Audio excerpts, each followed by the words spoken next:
दोस्तों नमस्कार। दोस्तों जैसे हमने कहा था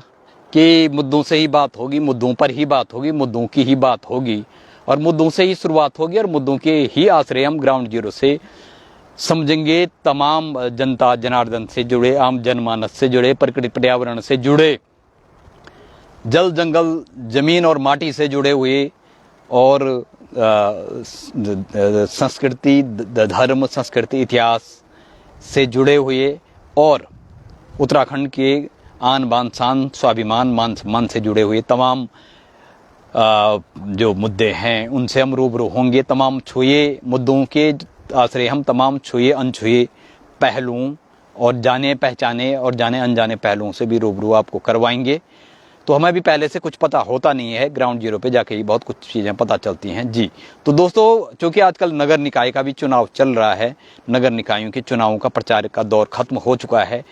22 तारीख को और कल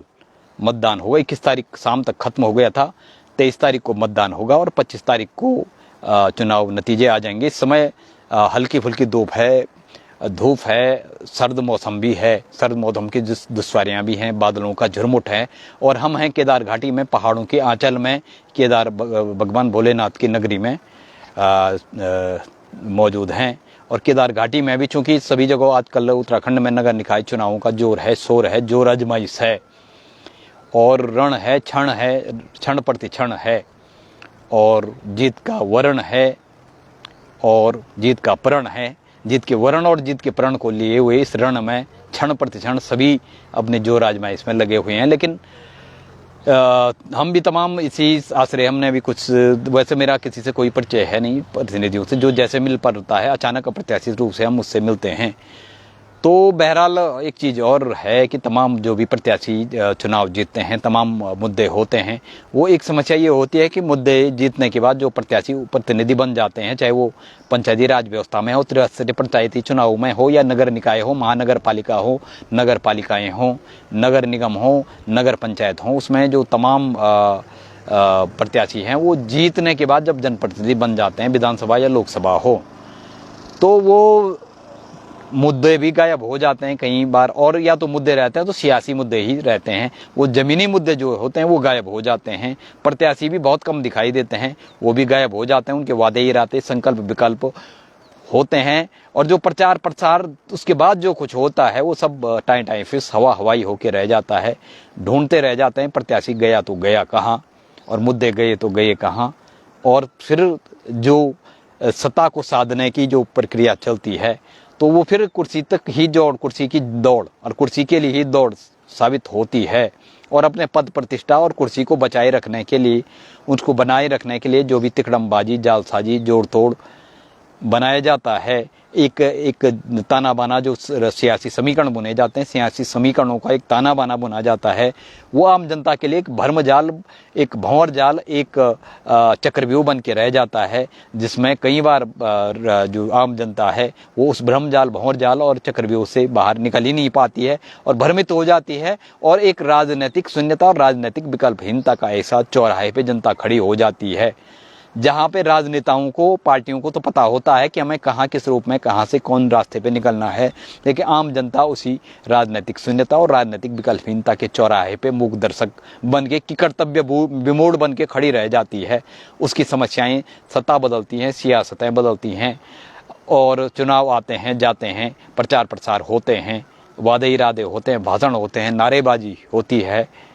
और तमाम जो सियासी पीढ़ पर और राजनीति की जो चौसर पर जो सियासी समीकरण बुने जाते हैं, जो बिसातें बिछाई जाती हैं और राजनीतिक पिच पर जो खेल खेला जाता है और जो राजनीतिक शतरंज की जो बिसातें होती हैं, उस पर कौन कहाँ किस रूप में खड़ा रहता है और कौन इस आम जनता उसमें कहाँ खड़ी रह जाती है, क्या वो सिर्फ उसका यूज होता है, सिर्फ वो उपयोग राजनीतिकों या राजनीतिक पार्टियों या कॉरपोरेट घरानों का सिर्फ एक मोहरे बन के रह जाते हैं, या उनकी भी लोकतंत्र में कुछ अहम और मजबूत और प्रभावी भागीदारी और सहभागिता संभव हो पाती है। क्योंकि लोकतंत्र मजबूत होने के लिए शासन, प्रशासन, कार्यपालिका, न्यायपालिका, विधायिका के साथ साथ आम जनमानस की पूरी आधी अधूरी नहीं, पूरी सहभागिता, सहयोग और जो सहकारिता होती है, सहभागिता होती है, संवाद होता है, समन्वय होता है, वो जरूरी है। तभी लोकतंत्र की जो अवधारणा है वो मूर्त रूप ले पाती है सच्चे और सही लोकतंत्र की। और लोकतंत्र की जो समता, न्याय, निष्पक्षता, विकेंद्रीकरण की जो नीतियां होती हैं वो तभी लागू हो पाती हैं। और इसी में लोकतंत्र की उपादेयता है, उपयोगिता है, महत्ता है। और लोकतंत्र का जो एक विशाल वटवृक्ष है उसकी छाया तभी सभी को मिल पाती है, तभी वो सही ढंग से पल्लवित पुष्पित होता है जब सभी लोगों की सही ढंग से इसमें भागीदारी हो। तो पंचायती जो इसके बाद 73 पंचायती चुनावों का भी दौर शुरू होगा। लेकिन इसीलिए जो राष्ट्रीय पार्टियों के जो बागी राष्ट्रीय पार्टियों से निकले हुए बागी जो प्रत्याशी हैं उनकी जो बगावती तेवर हैं और उनकी जो पार्टियों से तल्ख और तकरार हैं, तनाव जो भी रहता है, उसके कारण जो तमाम प्रकार की विसंगतियां पैदा होती हैं वो अपने आप में एक दिलचस्प वाकया रहता है। और वो क्यों होता मैंने बता दिया। इसीलिए जब भाई प्रत्याशी भी गायब होंगे उम्मीदवार जनप्रतिनिधि बनने के बाद, जो तमाम जो जनप्रतिनिधि हैं और उनके मुद्दे हैं, उनके वादे, इरादे, संकल्प, विकल्प सब फुर हो जाएंगे, हवाई हो जाएंगे और छूमंतर हो जाएंगे, तो फिर लोकतंत्र की वास्तविक अवधारणा कैसे मूर्त रूप ले पाएगी, ये एक बड़ा सवाल रहता है। तो तमाम ये सवाल जो हैं ये आज से नहीं है। आज़ादी के बरक्स के बाद, आज़ादी के साल दर साल, दशक दर दशक ये सवाल आगे बढ़ते रहे हैं और कई नए सवाल भी जुड़ते रहे हैं। ये सवाल गांव गली कूचों से और जिन पगडंडियों पे हम चल रहे हैं उन पगडंडियों से होते हुए, गांव गलियों से होते हुए, सड़क से लेकर,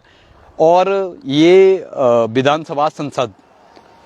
हों चाहे नगर निकाय, जो भी लोकतंत्र के दहलीज होते हैं वहाँ पे जाते तो जरूर हैं। लेकिन जो लोकतंत्र के मंदिर होते हैं, सड़क से लेकर गली कूचे, खेत खलियानों से लेकर संसद तक जो सवाल पहुँचते हैं, विधानसभाओं तक जो सवाल पहुँचते हैं, नगर निकायों तक जो सवाल पहुँचते हैं, वो उनकी दहलीज पर ही दम क्यों तोड़ देते हैं, ये देखना है। तो खैर 25 तारीख का आप इंतज़ार कीजिए। तमाम सवाल हैं, तमाम चुनौतियाँ हैं, दुश्वारियाँ हैं, लेकिन उन तमाम चुनौतियों, दुश्वारियों के बीच बहारें फिर भी आएंगी जी। तो अभी हम भी इंतज़ार करते हैं, आप भी इंतज़ार कीजिए कि जो इस समय नगर निकाय के चुनाव चल रहे हैं, उसके बाद 73 पंचायत चुनाव चलेंगे, वो वादे इरादों तक ही सीमित रहेंगे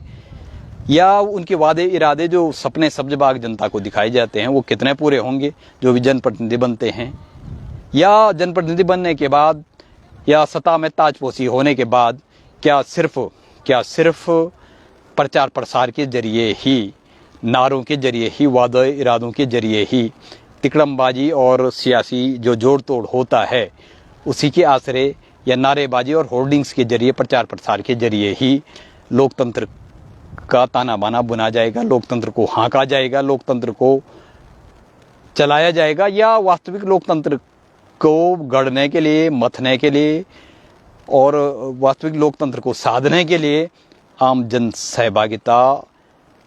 सुनिश्चित की जाएगी और आम जन सहभागिता को मजबूती के साथ आगे बढ़ाया जाएगा, ये देखना बाकी होगा।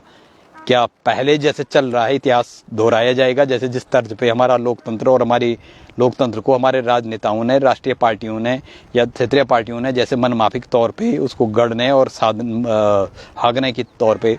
इतिहास साल दर साल दोहराते रहे हैं, जिसमें विकास, लोकतंत्र, आज़ादी और जो तमाम उसके मतलब मायने सिर्फ और सिर्फ कुछ लोगों के लिए रह जाते हैं, कुछ कॉरपोरेट घरानों के लिए, कुछ प्रभावशाली लोगों के लिए, कुछ मंत्री संतरियों के लिए, कुछ नौकरशाहों के लिए, कुछ कॉरपोरेट लॉबी के लिए। क्या उन्हीं के लिए लोकतंत्र के मतलब मायने रह जाते हैं, आज़ादी के मतलब मायने रह जाते हैं, विकास के मतलब मायने रह जाते हैं,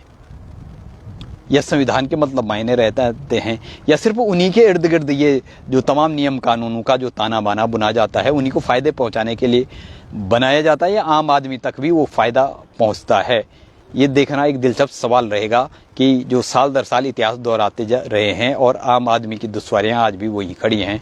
वो इतिहास दोहराया नहीं जाएगा, बल्कि इतिहास को बदला जाएगा, पलटा जाएगा, नया इतिहास गढ़ा जाएगा, जिसमें आम जन सहभागिता बढ़ेगी, लोकतंत्र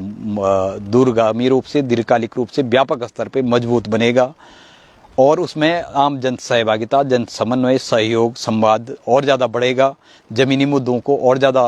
महत्ता दी जाएगी। जो भी तमाम कार्य योजनाएं होते हैं, कार्यक्रम होती हैं, नीतियां होती हैं, वो गुणवत्तापूर्ण ढंग से उनको लागू किया जाएगा, प्रभावी ढंग से उनको बनाया जाएगा। नीतियों का निर्धारण, कार्य योजनाओं का निर्धारण प्रभावी ढंग से हो पाएगा, प्रभावी ढंग से और गुणवत्ता के उचित मानकों पे, वैश्विक मानकों पे वो निर्माण कार्य पूरे हो पाएंगे और उस दिशा में एक नए इतिहास की इबारत और लिखने की कोशिश की जाएगी, नया इतिहास को बनाने की कोशिश की जाएगी, जो लोकतंत्र को एक नई ऊंचाइयों की ओर ले जाएगा। या फिर इतिहास वही दोहराया जाएगा, यानी लेवल वही रहेगा, या लेवल बदल जाएगा, या सिर्फ लेवल बदलने के अलावा जो रह जाता है कि कहते हैं कि मटेरियल वही है, लेवल बदल जाता है, प्रोडक्ट वही है, अब लेवल बदल जाता है, या प्रोडक्ट भी बदल जाएगा, लेवल भी बदल जाएगा और नया इतिहास की नई ऊंचाइयों की तरफ लोकतंत्र की नई बहारें आएंगी।